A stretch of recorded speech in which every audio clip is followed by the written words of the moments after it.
여러분 안녕하십니까? 오늘 나 같으면 그렇게 하네. 오늘은 좀 어두운 얘기를 할까 합니다. 문헌정부학에 좀 시비를 걸어볼까? 아니면 좀 애정을 표현해볼까? 뭐로 표현하든 간에 좀 약간의 불만? 아쉬운 점을 얘기해볼까 합니다.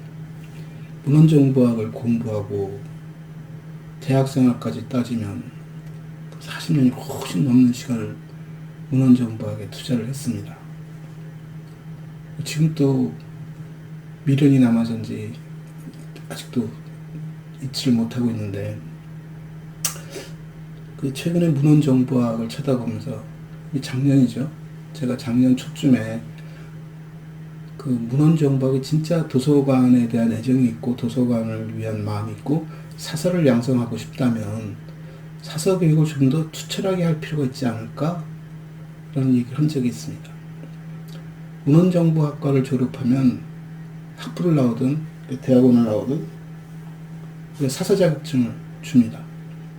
그러다 보니까 학부에서 배우는 내용이나 대학원에서 배우는 내용을 차별화시키는데도 문제점이 발생하는 것이, 학부는 말 그대로 고등학교 졸업한 아이들이 오는 과정이기 때문에 교양 과목도 있고 다른 여러 복수 전공이나 부전공을 하면서 문헌정보학을 하고 있죠. 적으면 30몇 학점에서 많아야 4, 50학점 정도를 따는 것이고, 이제 대학원에 오면 학부 전공이 다 다른 친구들이 대부분입니다. 그 친구들이 이제 20학점, 24학점, 30학점 전후에서 학점을 따고 논문을 쓰고 졸업을 합니다. 그러다 보니까 학부 과정이 아닌 대학원 과정에서는 조금 더 진보되고 조금 더 발전된 그런 강의를 하려고 하고, 그런데 그 친구들에게 사서에 대한 사전 지식 없이 대학원 수업을 들으면서 이제 사서 교육을 받다 보니까 이게 대학원 수준의 교육인지 학부 수준의 교육인지가 약간 좀 모호할 때가 있습니다. 그건 미국도 마찬가지라고 봅니다. 제 유학 시절을 돌아보면 저는 거기 박사과정으로 진학을 했기 때문에 석사과정을 경험해보지 못했지만 과목 한두 개를 들으면서 느낀 게 뭐냐면, 이 친구들의 석사과정에서 배우는 내용도 대부분 다 학부 수준의 내용들이겠구나. 그와 별 차이가 없는 정도냐. 왜냐면 새로운 것을 배우는 거니까. 단지 다름이 있다면 배우는 친구들이 학부의 배경을 갖고 있기 때문에 좀 수업이 더 조금 더 다이나믹하고 굉장히 폭이 넓은 강의가 진행되고 있다는 것 외에는 학부와 대학원 차이가 가닥 나지 않는 것이 미국도 현실인 것 같고 우리나라도 좀 다르지 않습니다. 근데 미국 같은 경우는 대학원 과정이 프로페셔널 스쿨이기 때문에 말 그대로 전문가 양성이어서 그들에게 전문성을 부여하는 작업인 것이고, 강의 내용도 우리가 전문가로서, 사서라는 전문가로서 성장하기 위한 내용들이다 라고 이제 놓고 따져보면 이제 거꾸로 되짚어서, 그럼 학부의 문헌정보학은 어떤가를 보는 것이죠. 학부에서 자격증을 받는 과들이 몇 가지 있습니다. 제가 기억나는 건 제일 간단하게 간호학도 그 중에 하나인 것이고, 그러면 우리가 배우는 내용들이 어느 정도 전문성을 가질 수 있을까? 많은 사람들이 그런 얘기도 합니다. 문헌정보학이라는 학문을 꼭 학부에서 해야 할 필요가 있을까? 미국의 예를 보더라도 대학원 과정이 있으니 훨씬 수월하던데, 학부에 다양한 전공을 가진 친구들이 도서관에 진출하면 그 친구들이 갖고 있는 배경 지식을 이용할 수도 있고 얼마나 좋으니? 라고 얘기를 하지요.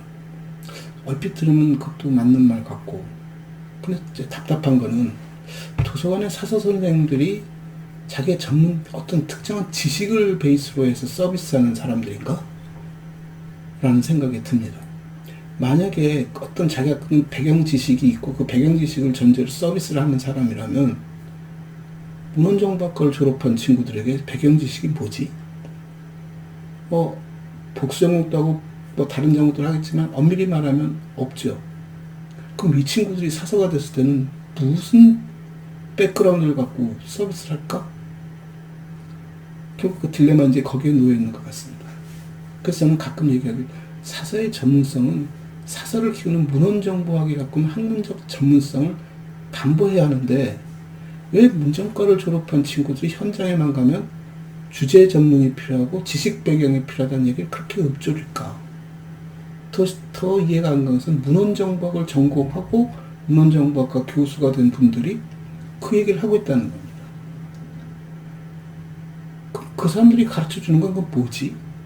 그러니까 어떻게 보면 이게 말이 되죠. 그래서 난 사서는 아니야. 그냥 교수야. 조금 무책임한 말일 수도 있고, 왜냐면 현장에 사서들이 하는 일들을, 그 일들에 대한 조금 더 진화되어지고 좀 앞장서서 현장을 끌고 갈 수 있는 힘이 학계에 있다면, 학계에 있는 사람들이 갖고 있는 이론이라든가 실기들은 현장에서 받아들일 수 있는 내용들이 되었는데, 가르치는 교수진들이 지식 배경이 없이 뭐를 가르치지? 그 구조에 대한 얘기라는 거, 예, 맞습니다.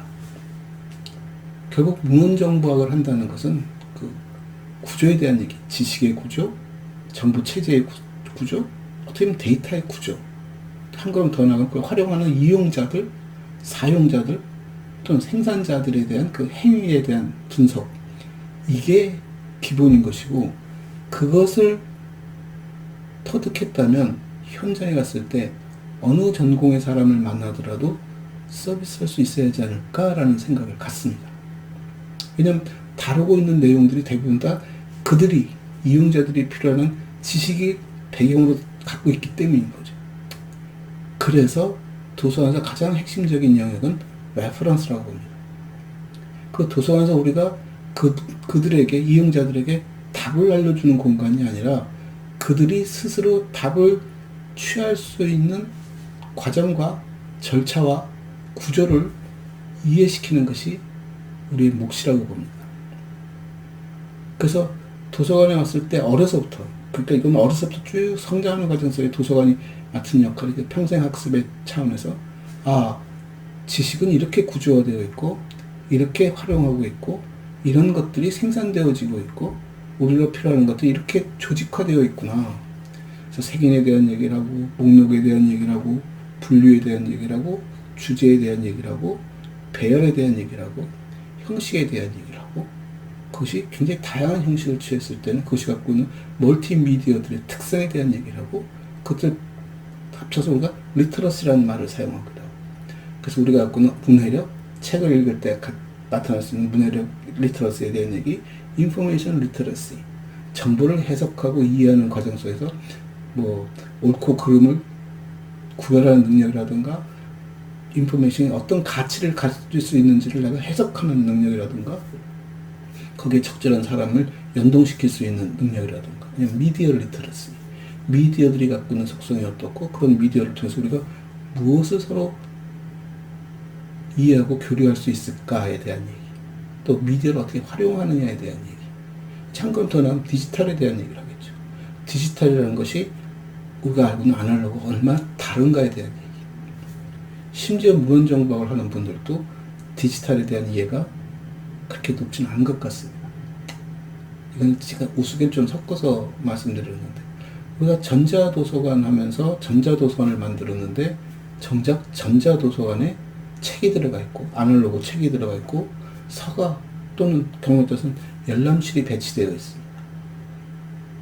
그래서 전자도서관이 이렇게 생긴 거니? 라고 이제 물어보면 사실 좀 궁색하죠. 전자도서관은 전자자원들을 모아두었다는 것을 얘기하는 것일 거고, 전자자원을 모을 수 있는 유일한 방법은 생산자들의 동의가 필요한 것이고, 그것이 아날로그처럼 복제되지 않는 한은 생산자의 입장에서 놓여 있는 것이 전자자원들이고, 그것이 전 세계, 전국에 전자도서관을 만들었다고 해서 그 생산자원들을 나눠줄 수 있는 성질이 아니라면 결국 액세스, 접근을 통해서 이용할 수밖에 없는 매체라는 것을 누구나 다 기술적으로 이해하고 있음에도 불구하고 도서관이 갖고 있는 개념 속에서 전자도서관, 우리도 도서관 하나 만들고 전자매체를 다뤄보자 하는데, 그건 제가 볼 때는 도서관의 몫이 아니라 출판사의 몫인 것 같습니다. 지금 또 출판사들은 출판 유통 시스템, 우리나라 같은 경우 유통 시스템을 통합해서 만들어보자. 저는 그게 진정한 전자도서관일 거라고 봅니다. 이건 각설하고 그 얘기를 하자는 것이 아니라, 그래서 제가 작년 봄에 사설을 양성하는 문헌정보학의 교과과정을 좀 도협이나 사서의 자격증을 부여하는 곳에서 좀 철저하게 관리 감독해 했으면 좋겠다. 그 배우는 내용들의 좀 질과 내용의 범주와 이 스펙들을 조금 더 잘 규격화시켜서 검증하는 제도였으면 좋겠다. 그렇게 해야 배출된 사서에 대한 품질, 사서에 대한 책임감, 나아가서 사서에 대한 신용도, 신뢰도가 높아질 수 있다. 그리고 요즘 말하는 굉장히 다양한 경로를 통해서 사서가 될 수 있는 길들이 기술적으로 열려있는 속에서는 더더구나 그들 사서들의 품질 관리가 되지 않으면, 특히 교육의 품질 관리가 되지 않으면, 우리가 그렇게 양산한 사서들이 현장에서 일어난 도서관에 대한 품질 관리가 불확실해지기 시작하고 도서관에 대한 신뢰도가 떨어지면 도서관은 오래가기 힘들다. 그래서 그런 온라인 커리큘럼을 개발해서 온라인상에서 자격증을 주겠다는 시도들을 기술적으로 또는 완력으로 막는다는 건 불가능하고 그렇게 막을 수도 없는 것이고요. 단지 그걸 막는 방법은 우리가 가르치는 내용이 정규 교육 프로그램에서 가르치는 내용에 비해서 턱없이 부족하고 미약해. 그래서 그 차별점을 보여야 하지 않을까라는 의미에서 제가 지난번에 말씀을 드렸는데, 이제 또 하나의 다른 문제가 생긴 것이 뭐냐면, 정규 교육 과정에서도 여전히 코로나 문제로 비대면 강의가 지속된다면 그 비대면상에서의 강의 내용과 일부 온라인상에서 만들고자 하는 그런 교육 프로그램과 차별성이 뭐지? 정규 교육 과정에서만 해야 된다라는 주장 자체도 설득력을 잃고, 정규 교육 과정이 그런 온라인 프로그램들보다 훨씬 더 우월할 것이다라는 가정도 이젠 무너질 수 있다는 것이죠. 그런 면에서 문헌정보학이, 물론 문헌정보학이라는 학문이 꼭 도서관 사서만을 위한 것이 아니라면 이제 두 가지 문제점이 있죠. 사서를 배출하는 부분을 줄이고 문헌정보학이 좀 확장해서 다른 영역으로 갈 수 있는, 아마 일부 학과들이 그런 시도를 하고 있는 것 같습니다. 서울에 있는 대학들도 벌써 변신을 해서 졸업생들이 취업이 꼭 도서관이 아닌 다른 곳으로 가는 사람들이 많어. 굉장히 좋은 현상이라고 봅니다만, 문제는 그렇게 가는 친구들과 도서관으로 가는 친구들 사이에 갭이 발생한다. 그 갭은 직업의 갭이 아니고 월급의 갭이 아니라 그들이 받는 교육의 차이에서 나오는 거라면 그거는 심각하다고 보는 것이고, 만약에 그분들이 우리는 차별하지 않고 똑같이 가르칩니다 하면은 둘 중에 하나겠죠. 사서가 되는 친구들이 받았던 교육들이 사서에게 어울리지 않거나, 또는 사서가 되는 친구들이 받던 교육이 다른 데 진출하는 친구들과 같은 수준의 교육을 받아서 그럼 사서들의 질이 엄청 좋아졌거나,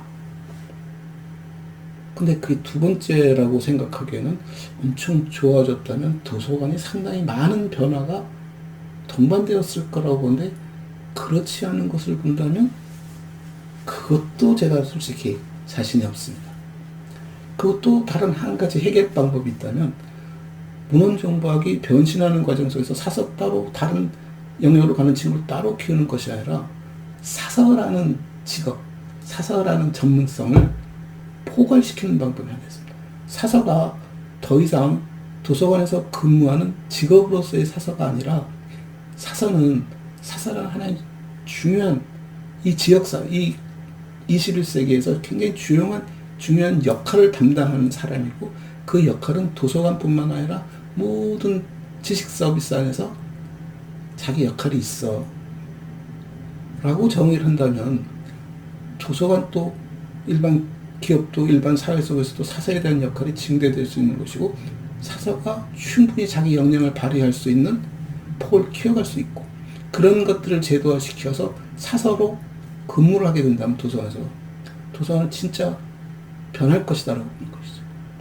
이 말을 종합해서 놓고 보면 현 시점에서 사서에 대한 교육이 굉장히 대학마다, 학과마다 다 다르구나, 통일이 안 돼 있구나.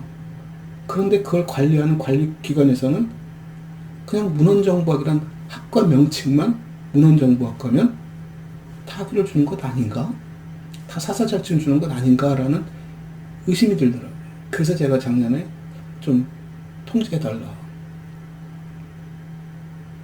어떤 이제 그런 작업이 진행되는데, 문제는 그런 작업들이 몇몇 연구자, 교수들에 의해서 진행될 문제는 아니라고 봅니다.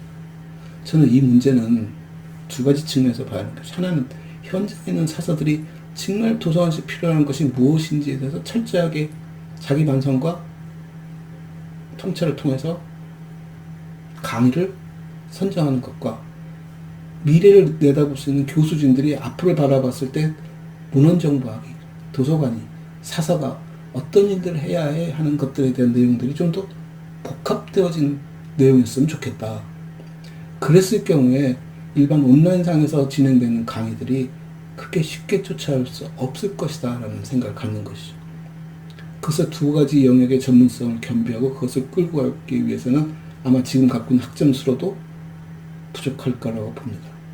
그래서 제 생각에는 대학이 갖고 있는 규정 속에서 몇 학점을 따야고 하는 그것을 따르면 아마 그 사서들의 품질이 그렇게 높아지기 쉽지 않겠지만, 사서 자격증을 부여하는 기관에서 사서 자격증에 필요로 하는 정보의 양을, 지식의 양을, 지식의 범주를 정확하게 규정하고 그것들의 절차를 보다 더 철저하게 관리를 해주고, 학점수가 늘든 줄든, 그건 지금 당장 중요한 것은 아니지만, 예측해보면 조금은 늘어날 가능성이 높다고 보는 것이고, 그것이 갖고 있는 필수 작업들도 진행될 거라고 보죠. 그랬을 때 얻을 수 있는 효과는 뭐냐면, 우리가 온라인상에서 강의를 통해서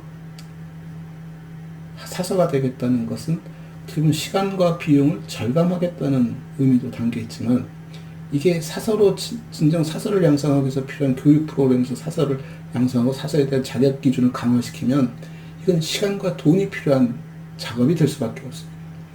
그저 빠르게 급하게 몇 학점 한꺼번에 따서 1, 2년 안에 졸업할 수 있는 것이 아니라 그 시간이 축적되어서 줄 수 있는 실험이라든가 실습이라든가 인턴이라든가 이런 것들이 체계화됨으로써 정규 교육 프로그램에서뿐이 수용할 수 없는 부분들을 집어넣는다든가, 강의의 양을 좀 늘려서 일반 사기업, 사교육기관에서 수용하기에는 비용이 많이 드는 작업으로 만들어 둔다면 좀 더 전문성을 강화하기가 쉽지 않을까.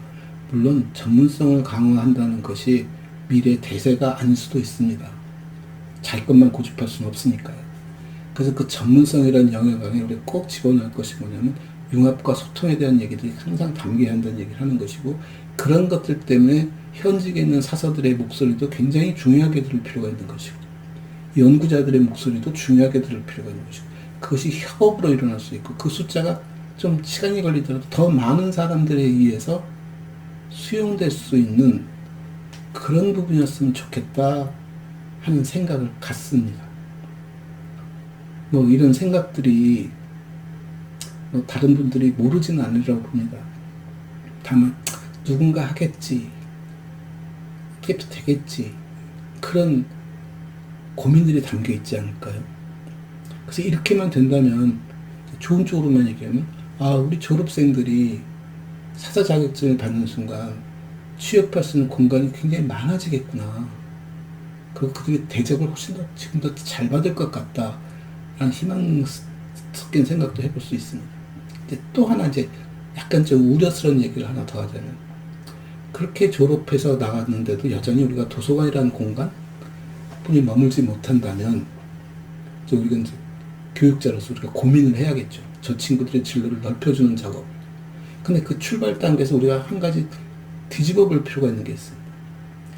사서 자격증을 부여해주고 사서 자격증을 받아들고 졸업한 친구들이 그 사서 자격증 때문에 그네들은 시험도 졸업 전에 볼 수가 없습니다. 왜냐하면 사서 자격증 소지자가 되어야 시험을 볼 수 있으니까요. 그래서 어쩔 수 없이 졸업한 2월 이후에나 시험 볼 기회가 생기는데, 문제는 이 친구들이 시험을 볼 때 시험 과목들이 문헌정보학 관련 과목? 도서관에 관련된 과목들이 중심입니다. 당연히 사서니까 도서관에서 일하는 사람이니까 그래야지 않겠어? 쉽게 생각하면 그럴 수 있지만, 한번 되짚어보면 이미 우리가 그들을 가르쳤고, 그리고 상위기관에서 너희들은 사서로서 충분히 자질이 있어 하면서 사서 자격증을 부여했는데 그 친구들끼리 경쟁을 하는 속에 왜 사서 자격증을 가진 친구들, 그들의 전문성, 그걸 갖고 비교를 하지? 그거는 다 우리가 서로 인정해줘야 하는 대목 아니야? 60점 받고 70점 받고 90점 받았던 차이가 그렇게 현장에서 심각한 문제인가? 그런다면 졸업장을 주지 말던가 사서 자격증 주지 말았어야지.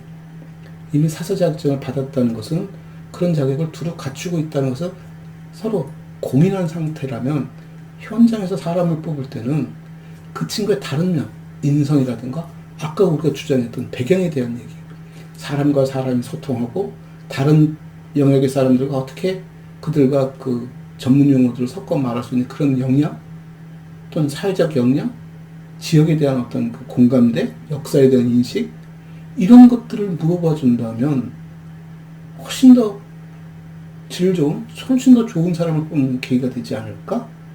라는 생각도 갖고, 또 다르게 쳐다보면 이 친구들이 졸업하고 내가 사서로서 내가 일을 하려고 보니까 내 좀 역량이 부족한 것 같아. 사서 자격증을 받았지만 도서관이 어쩐지 나한테 맞지 않을 것 같아.